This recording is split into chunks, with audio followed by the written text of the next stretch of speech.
পলাতক শীর্ষ সন্ত্রাসী ও জঙ্গি। ৫ই আগস্টের পর কারাগারগুলো থেকে মৃত্যুদণ্ড, যাবজ্জীবন, বিভিন্ন মেয়াদে সাজাপ্রাপ্ত সহ বিচারাধীন মামলার ২,২০০ বন্দী পালিয়ে যায়, যার মধ্যে ১,৫০০ জনকে গ্রেফতারের পর ফের কারাবন্দী করা হলেও এখনও ৭০০ জন বন্দী পলাতক রয়েছে। শীর্ষ সন্ত্রাসী ১১, জঙ্গি ৭০ ও মৃত্যুদণ্ডপ্রাপ্ত ও শীর্ষ সন্ত্রাসী রয়েছে। এছাড়া আন্দোলনের পর ১১ জঙ্গি ও শীর্ষ সন্ত্রাসী সহ ১৭৪ জন জামিনে মুক্তি পেয়েছে। অস্ত্র, গোলাবারুদ লুটপাট।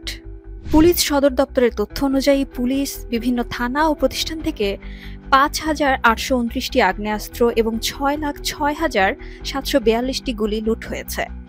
এর মধ্যে ৩,৭৬৩টি অস্ত্র এবং ২,৮৬,০৬২টি গুলি উদ্ধার করা হয়েছে, অর্থাৎ ২,০৬৬টি অস্ত্র এবং ৩,২০,৬৬০টি গুলি নিখোঁজ রয়েছে।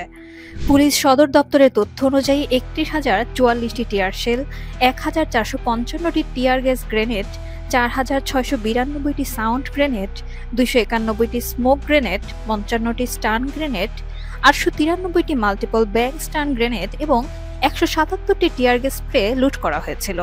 কারখানা বন্ধ ও বেকারত্ব বৃদ্ধি।